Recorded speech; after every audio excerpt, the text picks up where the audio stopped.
Coming up next. Not live in this purgatory any longer. So you either fix her or you heal her, because this in between is not working out for me. Yeah.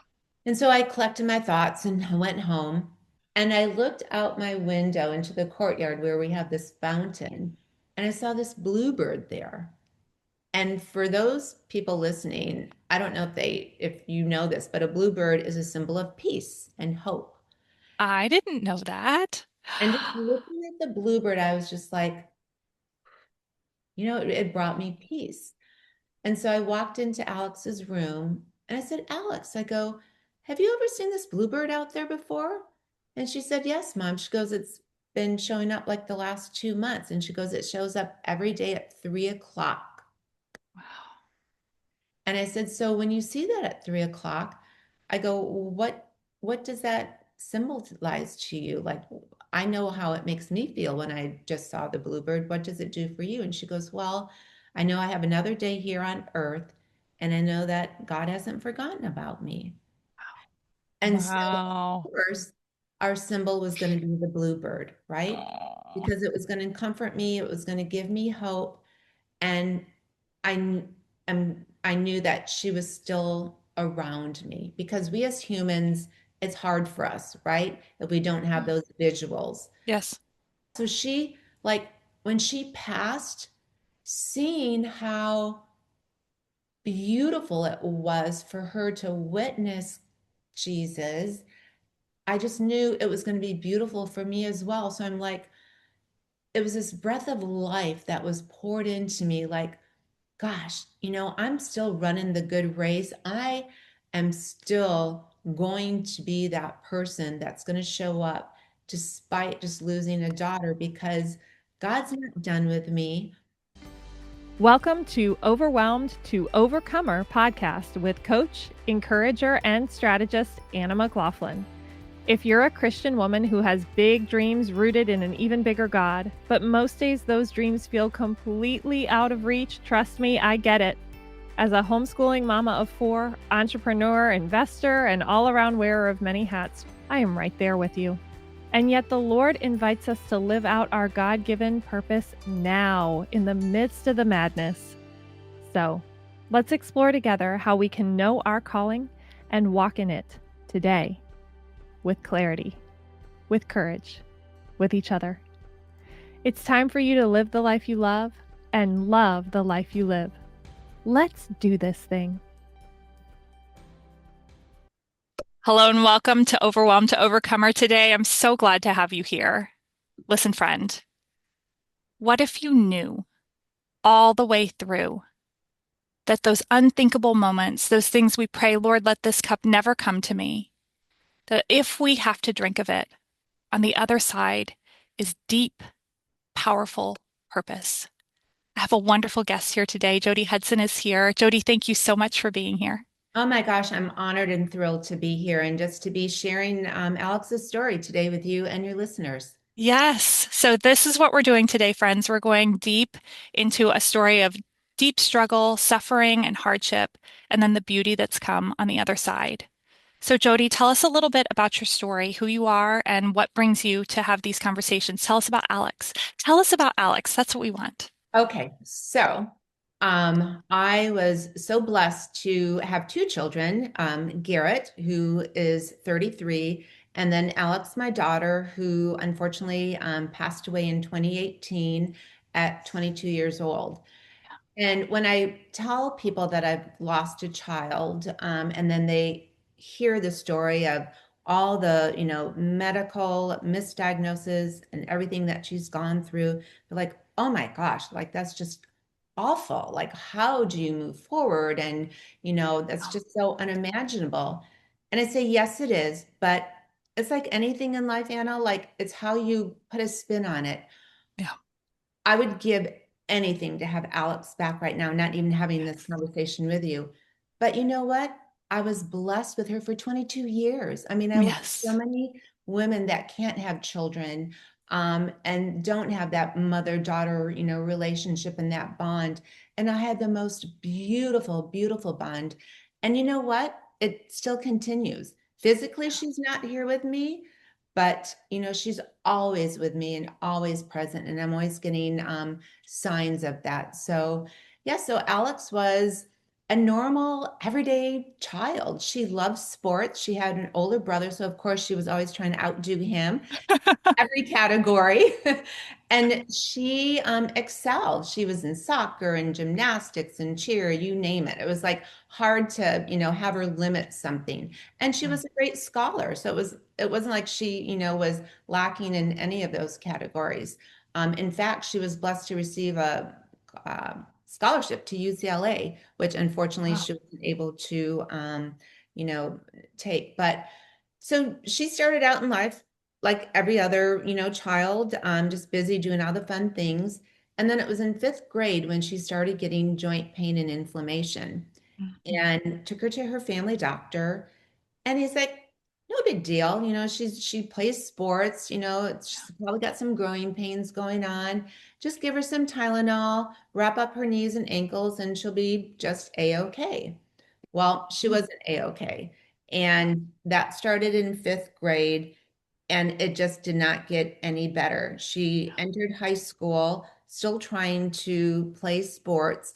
And it was when she was dribbling the ball down the basketball court at a basketball game that her knees just blew up to the size of grapefruit, and she literally fell onto the court.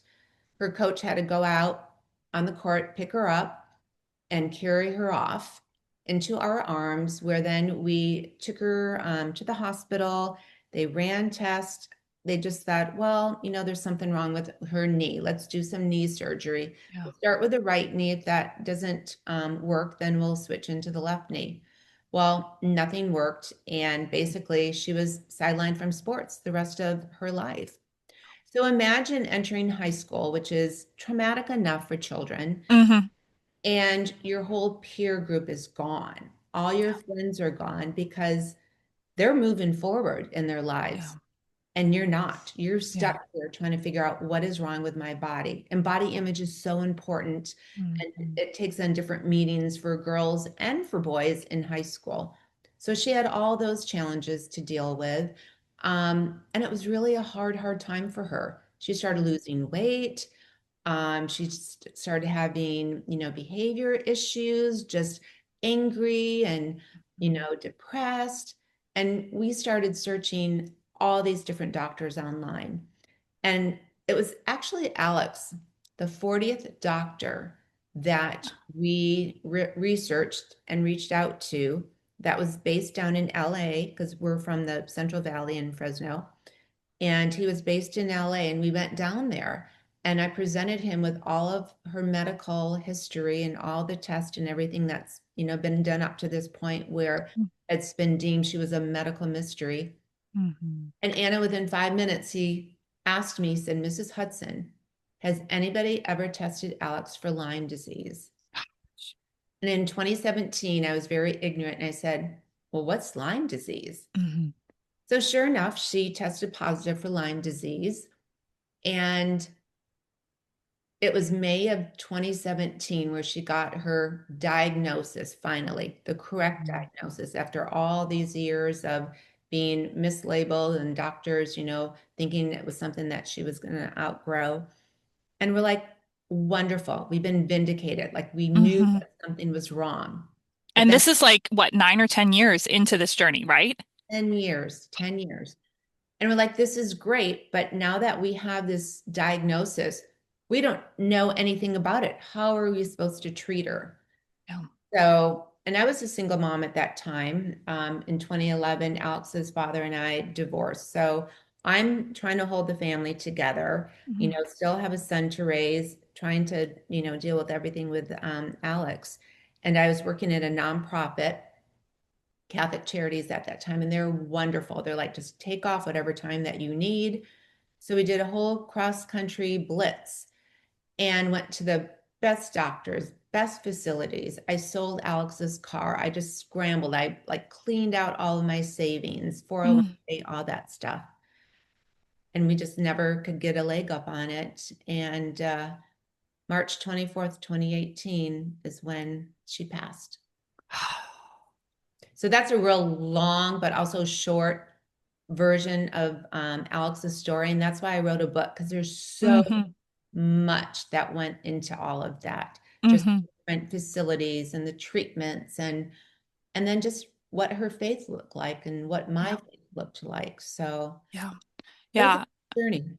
Well, and I want to commend the book to my people too, because so it's called My Promise to Alex, and then really where we're going to start and where we're going to where we're going to live, because I want to pull on a couple threads first. The kind of subtitle is Through Pain Comes Purpose. Yeah. And that's what I mean, as kind of a um, with a bent towards more like holistic views of the body already. I'd heard of Lyme disease and have seen some of this um, ignorance in the medical community play out. But reading your book, I mean, it was heartbreaking to watch, even months before she passed, doctors trying to label her with, I mean, an eating disorder was primarily what you got as the diagnosis, right? Like they're trying to like, And a psych lockdown at a very, oh, and I had to obviously, this sounds cheesy, like, change the names and all that. yeah, You know how they yeah, do like in those dragnet like TV shows or whatever. But I seriously had to change all of that, even like locations of things, because I mean, it was horrific. I yeah, mean, you and I talked before we went on air here, but after she passed, could I have gone back and like taken legal action against those facilities? Absolutely. mhm, But what good would it have done? Like yeah, I wanted to move forward and move past from all of that. But yeah, when you have a, highly respected medical institution that you bring all of your medical lab work and tell them, this is what's wrong with my child. We are here because her primary doctor needs her to get IVs, to get nourishment so she can continue on her treatment. And they basically just throw that aside, look at this, beautiful girl that is thin and think, oh no, we're going to label her as having mental emotional issues and an eating disorder. And oh, by the way, we're going to take her away from you for 2 hours and do a whole, psych lockdown on her. It was mhm, horrible, yeah, horrible.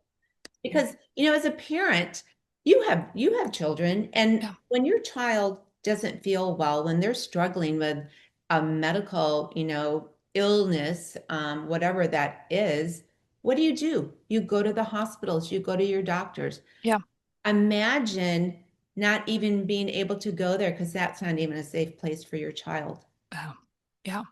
No, it was reading that. It's a world that like I've seen stories and heard things, but reading the whole arc, the whole way through and recognizing, here's a sweet girl who desperately needs nourishment and because of the Lyme, like isn't able to get it anymore and going to a place that could help and won't was heartbreaking.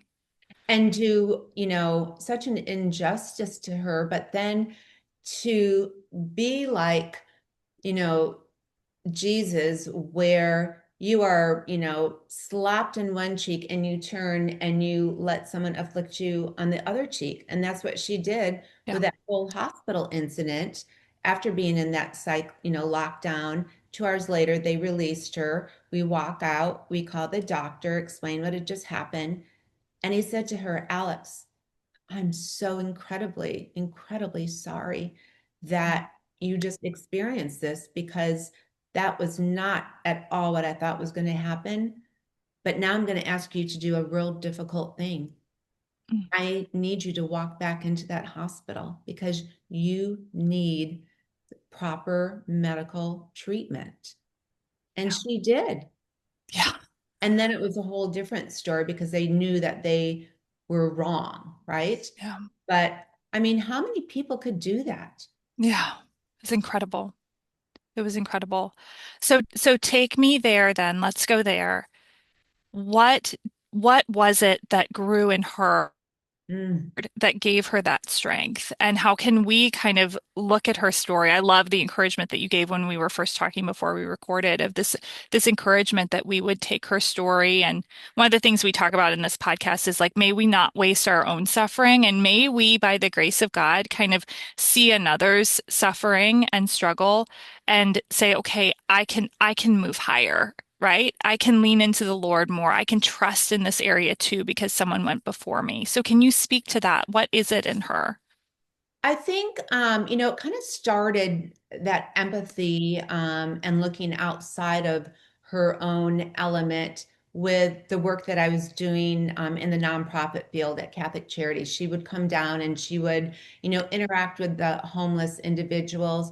And she was like this homeless whisperer. Everything that she did was for less fortunate. She saved her money, and once a month we would go to In-N-Out Burgers, and she'd spend like $100 on burgers and go down and feed the homeless. It gave her so much joy. And people would be like, oh my gosh, like, aren't you terrified of taking her down there and, somebody could harm her? I go, no, because there's so much joy and they know her, they protect her. They're like, that's Yes. our girl, like, no one touch her, right?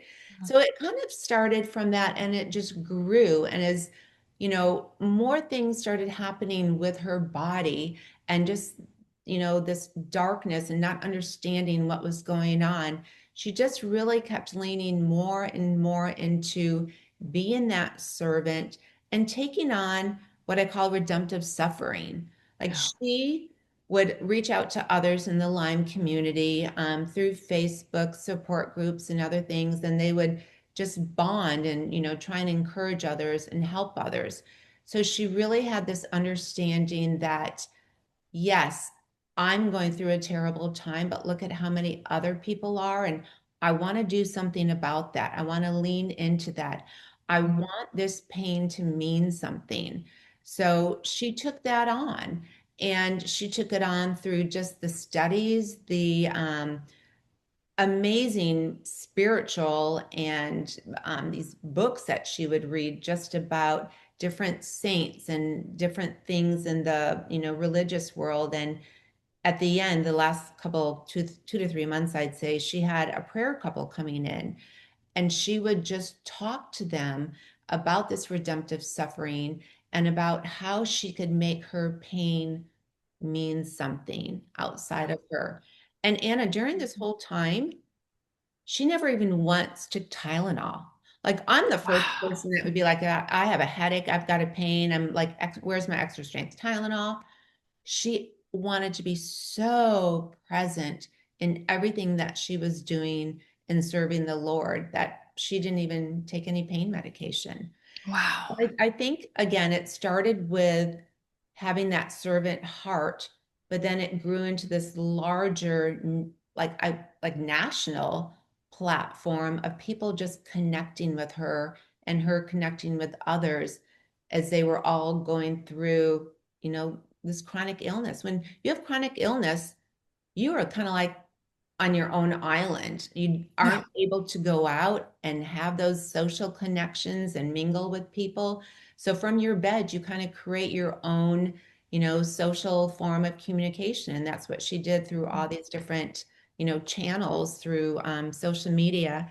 And that was really when she got that scholarship to UCLA.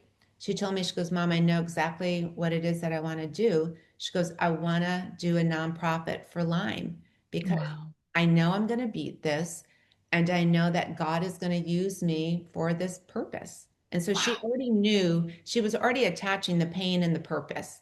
Like, it was Yes. not being wasted. Oh, it wasn't being wasted.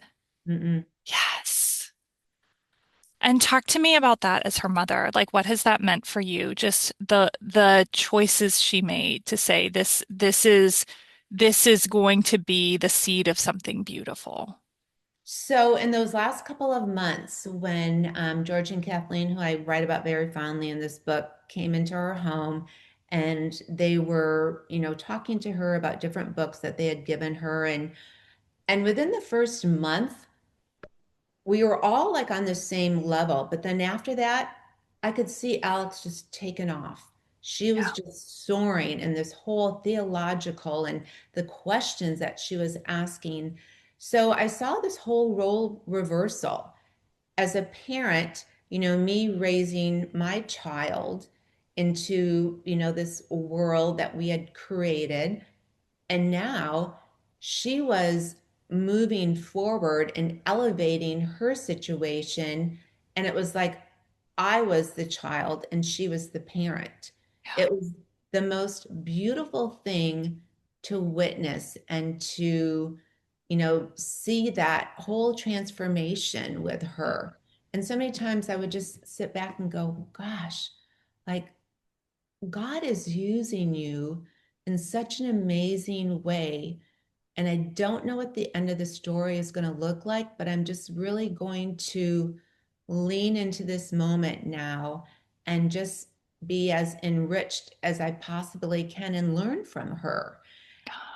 And I realized, she was taken at a young age at 22 years old, but age is so insignificant when you are doing God's work and Mm. he sees people like going above and beyond in anything that he had asked of them.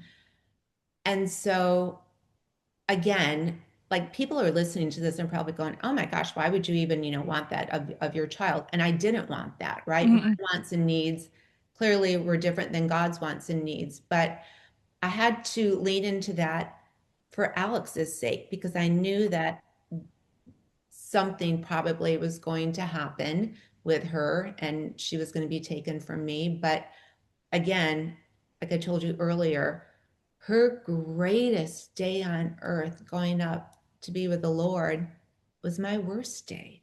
Yeah. I couldn't take that away from her. And I had to celebrate that even as, she was passing right in front of my eyes. But as I write in the book, she gave me that parting gift.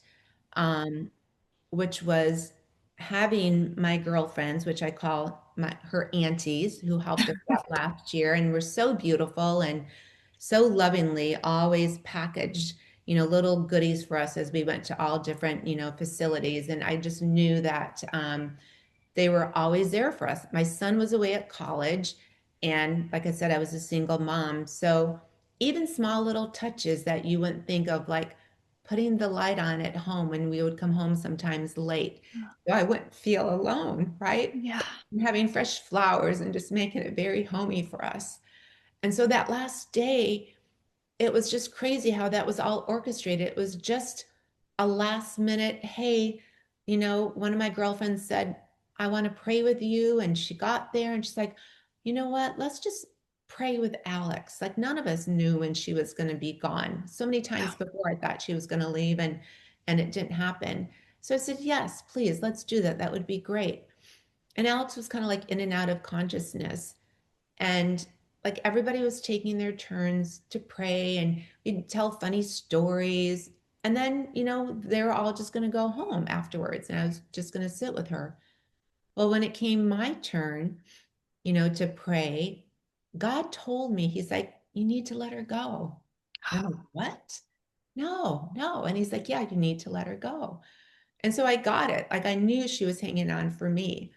And so as I was like just talking to her and my eyes were closed and I was praying and, touching her hair and everything, one of my friends was like, Jody. And so I opened up my eyes. And in that moment, Alex, who had been sleeping, had lifted her head off the pillow and she like looked up to the ceiling and she opened up her eyes and she had this big, beautiful smile.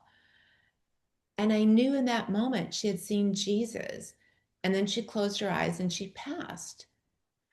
And so I tell people again, like, oh my gosh, I think the one of the main reasons that I can move forward is because she gave me that parting gift. She's like, look, mom, I'm going to be okay. Like, we're not going to be physically together, but I'm still going to be with you. But I've shown you where I'm going, and you're going to be going there too. But again, like I said, Alex did so much for God, and he's like, good job, my faithful servant. At 22 years old, you've done everything I've asked of you. Your mom, Yes. on the other hand, I'm 65. So I guess I haven't figured it out yet, Anna. I'm like, I can figure till I'm 100. Same, same girl. Like, oh my gosh, Alex, could you please like help me out here? Like, what am I supposed to do? But so it's like finding my purpose now from that moment that she passed. And so she kind of did help me find my purpose, which was to tell her testimonial, be a testimonial, Yeah. do good. She passed the baton on to me where now I've created her Lyme Foundation that she wanted to Yes. do. And I did that all as I was working at a nonprofit and then starting a nonprofit. And if that wasn't enough, God nudged me and said, "You need to write a book." And I'm like, "Yeah, right. I don't write books. Like, give me a grant to knock that out." But no, no, thank you. I'm not Uh, a creative, writer here. And nor did Alex journal, so I couldn't plagiarize. oh man. That would have been really easy, right? Yeah. But he kept on me and on me. And I'm like, oh my gosh, all right, I hear you, Lord. So I sat down one night and literally, like, I was obsessed and consumed by this. And so it was like, I did it every night, every weekend. And 4 months later, I had this book. So Which that I'm not a writer, so tell me, that sounds really fast. Is that really fast? super fast. Most people, it takes them a long time. But then I'm not like most people where it's like, if I have a project, like, let's just knock it out, right? Yeah. Like moving, all right, the house is going to be packed up in 24 hours. Like, I want to get this done with. I'm just an Energizer bunny on speed. So yeah, so I knocked out this book, but I was lucky enough to be in this book club where another woman had just helped somebody write a book. So I'm like, all right, I know my bandwidth. Like, I'm Yep. still working full time. I'm doing Alex's foundation, part time. I cannot bring this book like to the finish line. So here's the framework of it. This is what I want you to do. We're going to meet weekly, and you be like the rest of my, creator here to get this all into a book format.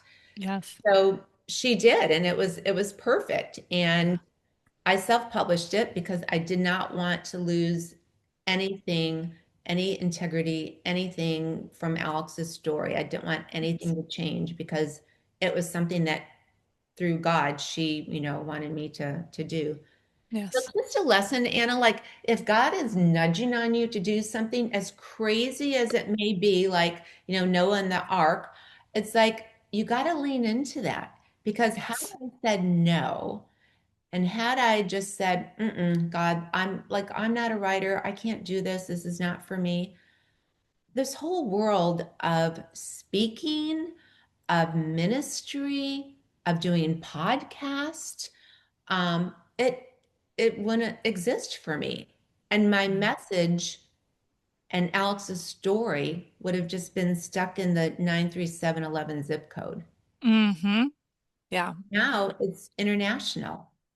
Well, and I want to just one of the things that we do in here is we kind of bring it back where it's like, okay, where's the Lord saying something to you? So to you who's listening, pause the audio for just a second, right after I say this. What's the nudge? What's the nudge that you're ignoring? Because God's a gentleman, like he lets us say no, right? And it's kind of like I remember a Bible teacher saying he's the bossiest thing about God. Like to a point he is, right? He'll say, come on, confirmation, confirmation, confirmation. But then if we want to be willfully disobedient and say, I will not do that, he lets us make that choice. But look Yeah. at what we lose. Yep. Yep. That's so good. Yeah. I want to come back to a moment because I'd love you to talk to me more about this. You're the only person, Jody, that I've ever talked to where one of the things that I said when my dad passed, I know we've talked about this, is that somehow there was more of him after he was gone, that there was this expansion that I couldn't understand, but it was real. And I have to read this from your book. See if I can do it without crying. Strangely, Alex's death breathed life into me. Her work on earth was done. It would just be a matter of time before I witnessed her blessings from above. Our bodies may be divided, but our souls are one. Our mother-daughter bond stood stronger than ever, and I knew Alex was in her element. This was her calling all along. Hmm. Can you Yeah. speak to that experience? Oh gosh, there's so many things. And, I don't want people, when I, share like the bluebird story, like you hear all this stuff when, people pass on and they give you signs and all this jazz. But like, because our bond was so strong, I remember asking Alex at one point, like, how are we going to communicate? Because our bond, we were one, like everything that Yeah. I've been through with the divorce and, you know, she was my constant. And yes, I had my son and I have a son and we have a wonderful relationship and we are very close, but there's something different with a mother-son bond and a mother-daughter bond. And Yes. Alex and I were just glued to the hip. And I said to her, I go, how am I going to know that you are still there when you are gone, when you are physically gone? And she said to me, Mom, just look for the bluebird. Mm. So let me explain about the bluebird. It was December before she passed in March. And I was having a bad day. And I just always wanted to look, good for Alex mentally, emotionally, physically, whatever, right? As we do that as moms. So I knew I needed a moment. So I went in and told Alex, I said, hey, honey, I'm just going to run to the grocery store really quick and I'll be back. So I took off in the car and I was only a couple blocks away and I pulled over. And have you ever had those moments with God where you just like lash out, like things just Mm. explode, right? Yeah. Yes, he's a loving God, but sometimes we're just like, oh, like, are you there, Lord? Like, Yeah. where are you in all of this? Yes. And that's kind of where I felt like nothing was changing with Alex. We had been through all these facilities, spent over $100,000 doing everything, doing prayer vigils, doing rosaries. Like, where are you? And so I'm banging on the dashboard and basically I gave him, silly me, an ultimatum. I said, I cannot live in this purgatory any longer. So you either fix her or you heal her because this in between is not working out for me. Yeah. And so I collected my thoughts and I went home and I started dusting. That's what I do when I'm all angst up. And Oh, I wish I dusted when I was angsted up. That would be great. house was just spotless, right? It's like I couldn't find any more dust balls. And I looked out my window into the courtyard where we have this fountain, and I saw this bluebird there. And for those people listening, I don't know if you know this, but a bluebird is a symbol of peace and hope. I didn't know that. And just looking at the bluebird, I was just like, it brought me peace. And so I walked into Alex's room and I said, Alex, I go, have you ever seen this bluebird out there before?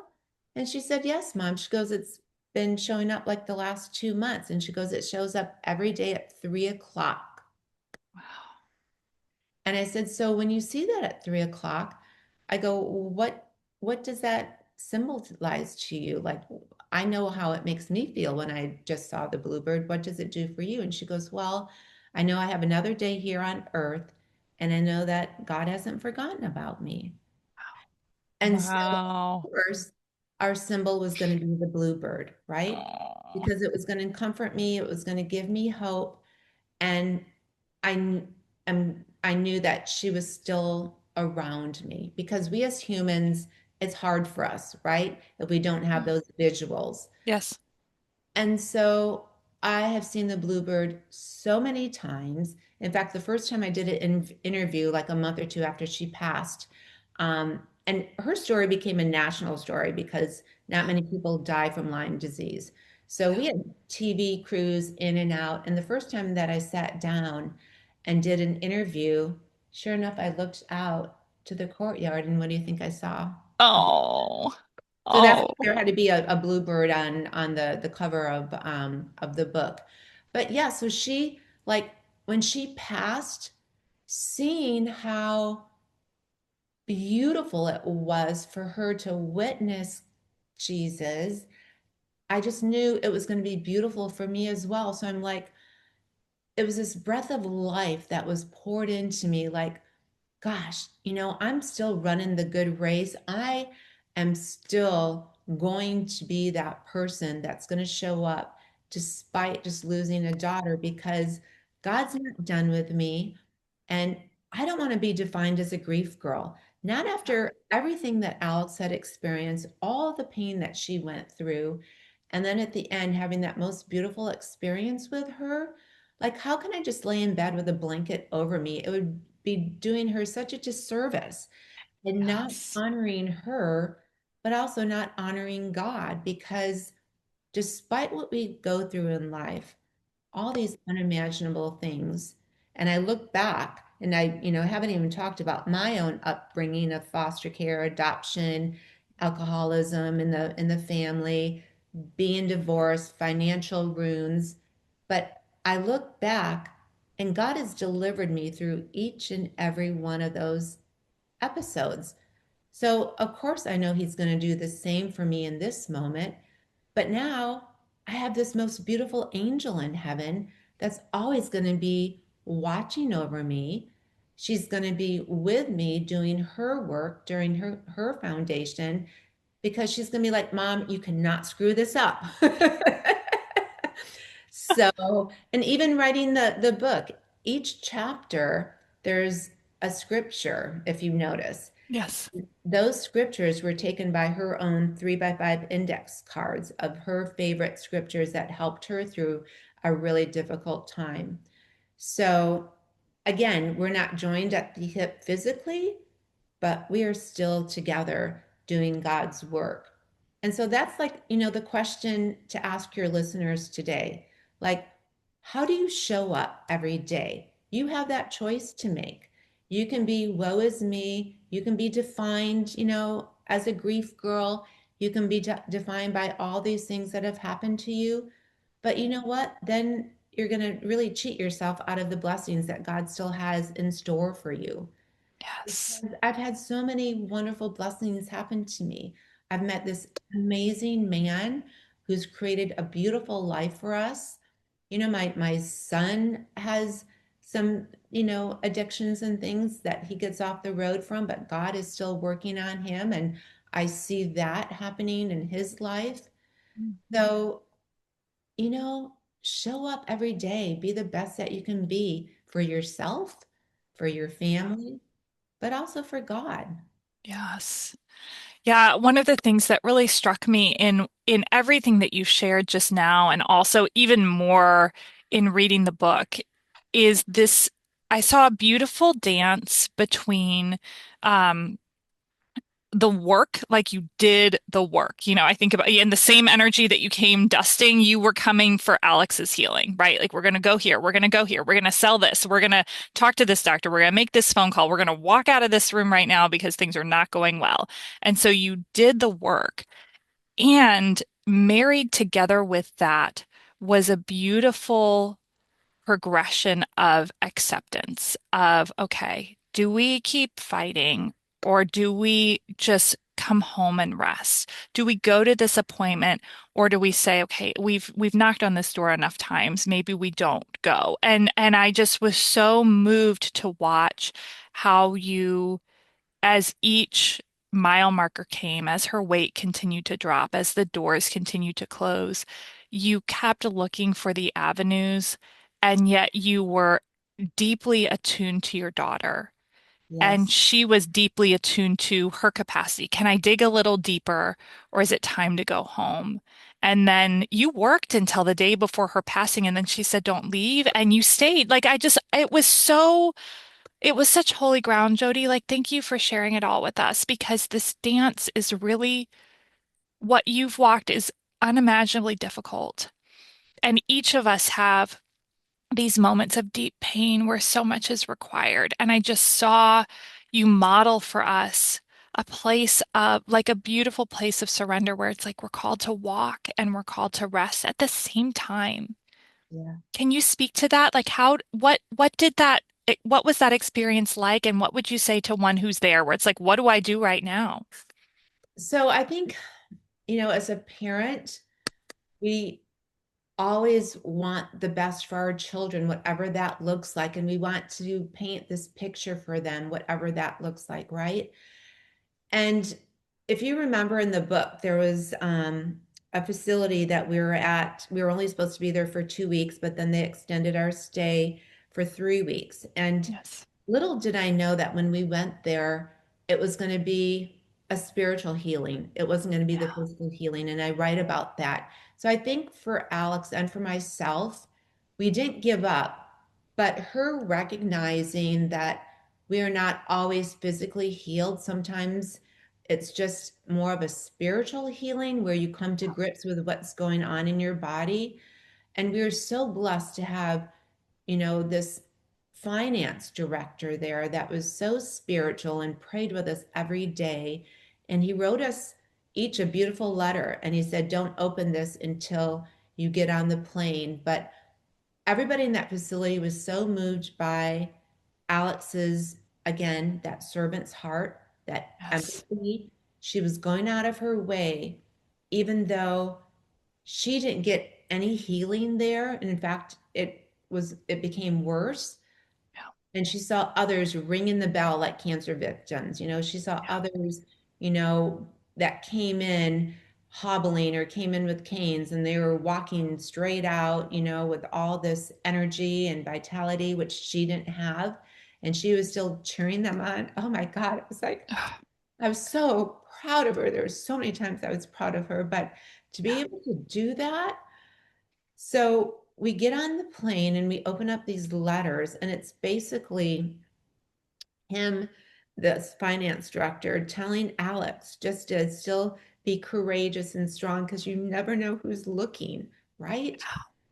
And for me to continue to be strong for my daughter, again, because you never know who's looking, who's watching, to really be that role model. And so she walked away, physically worse off, but spiritually so much stronger. And Mm. so I think we both kind of pivoted. And I think she had this idea that her life was not going to continue as she had wanted it to, with all these hopes and dreams. And it was going to look a little bit differently. But yet we never gave up. We Yeah. still went to different facilities. And then, in the last couple of months when she was bedridden, having this prayer couple come in and herself really just immersing herself more into that spiritual walk and thanking God for whatever this life looked like now, and to be able to continue to help others from her bed in a deeper, more spiritual way. So it really was a fine line to walk between wanting to be mad, angry, all these things, but then also, you know, just sitting with yourself, knowing that God has our life planned out from us from the moment we are born. So we Yes. can fight it or we can lean into it the best way possible. Yeah. And trust me, like I said before, when I was banging on the dashboard, I didn't always have those, mom of the year moments, but I did the best that I could.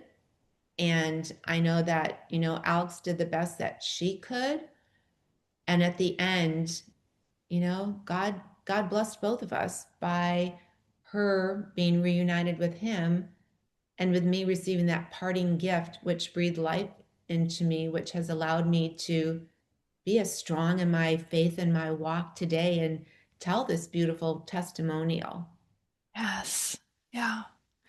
Well, and it strikes me, I think that what what I experienced in reading your story was this desire to go back. Oh, if only they'd diagnosed sooner, if only they'd, seen things more clearly, or if only they'd listened.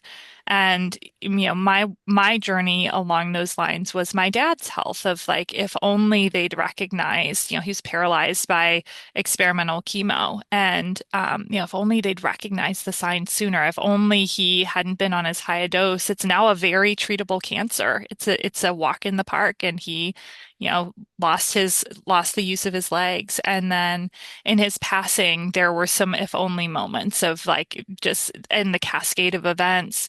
And what strikes me is in the moment that feels like justice and strength of like, oh, well, like the regret somehow feels like it's giving voice to the pain. But what I see in you and Alex is that the surrender is actually where the strength comes. Yeah. Yes. And we talked about this earlier too, like after Alex passed, what am I going to do with all these emotions that I'm feeling? Where am I going to put the most weight and the most energy into, right? Yeah. So could I have had that vengeance? Could I have, tried to right a wrong? Mhm. Absolutely, 1,000%. But then that's going to take away from how do I want to honor Alex's legacy? How do I want myself to be portrayed? Like, I Yeah. want people to look at me and go, gosh, everything that she has gone through, look at how like God still shines through her. Like there's Yes. something different about her. Like I want that experience. I want to have that faith and that relationship. Like I didn't want it to be tainted with ugliness and anger and all the it's not going to do me any good. It's not going to bring Hmm. Alex back, right? Yeah. So where do I want to put all that weight into? And that's why I was able just to, really move forward with that. But sure, as I was writing the book, it was tough. I mean, I had so many moments again where how could these doctors have done this? But you know Hmm. what? I do get my own justice, but in a good way, because Yeah. now I get to speak to medical communities. I get to share Alex's story. I get to educate them on Lyme disease. I get to educate them on not gaslighting their patients or Mhm. ghosting them, or not believing in their patients when they don't know what is the root cause of an illness. I get to do it in a way where they sit up and pay attention because I've got lived experience, right? I'm not coming at from it from a different angle. I'm trying to, you know, create this educational awareness. And I'm telling you, doctors, walk away from some of my talks and go, thank you so much. Like, I'm going to remember Alex next time I'm in Wow. a room with a patient that I'm having, a difficult time trying to treat. So it's like anything in life, we get to choose how we want to react, how we want to move forward, how we want things to go in our life. And it's so much easier to do things with kindness and love and in reverence and honor with God than it is to do it in a harsher, more negative way. I don't want to live that way. Oh, okay. So I think this is so profound, and I just want to tie a bow around it because I think in modern day Christianity, there's that whole like live your truth, do what you feel. In an effort to bring authenticity into the conversation, we've swung too far into indulgence, right? Like, oh, I don't feel like it, and therefore here's how I'm going to behave as a result. And I love, Jody, you've created such a powerful invitation to say, rather than kind of going back in time and regret, resentment, bitterness because a wrong was not righted in the past, and thinking that going backwards is or living in that moment is a way of almost justifying it. Like, I don't want this to be minimized, and so therefore I'm going to live here forever. You said, no, I'm going to move forward. And then the beautiful thing is, and I just feel like this is so how the Lord works.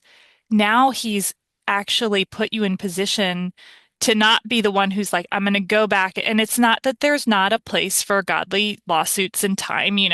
I'll leave that to the Lord to direct to anyone who's in that position of making a decision of, am I going to bring a claim on someone?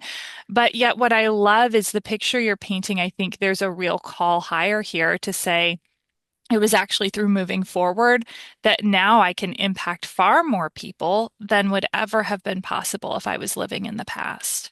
True. And you know what?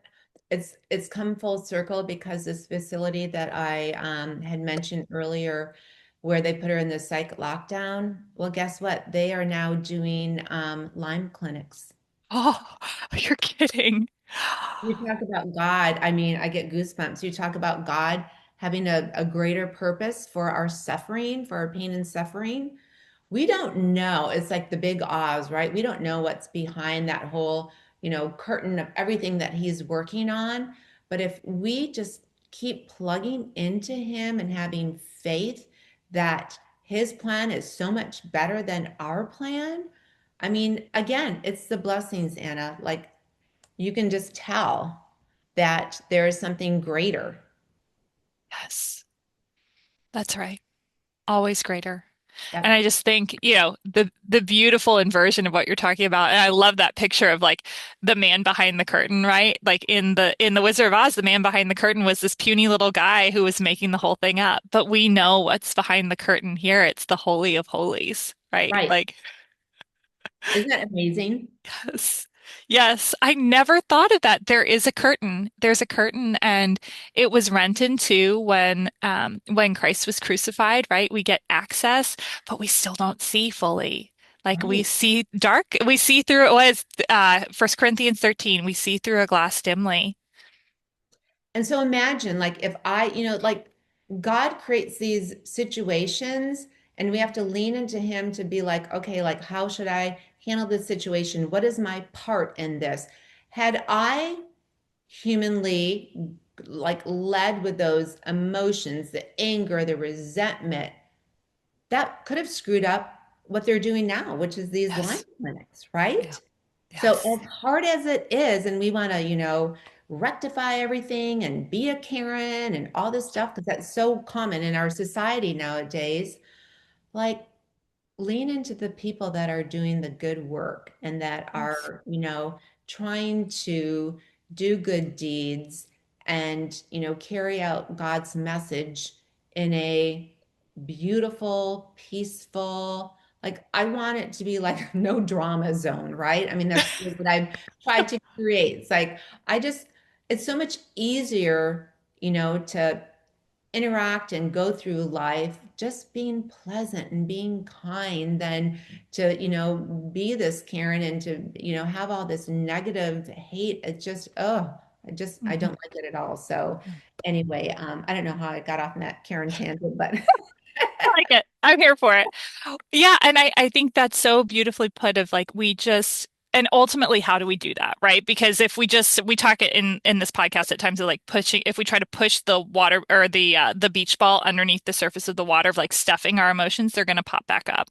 But when we're attuned to the Father and we say, I just keep thinking that line from I think the hymn is called "It Is Well with My Soul," but that line of like, "Whatever my lot, you've yeah, taught me to say, it is well with my soul." Like he wrote that after losing, I think, at least two of his daughters. They drowned in a ship accident, and it's just like that's that's all there is to say when life is unbelievably hard, when our hearts are broken, even there, it is well.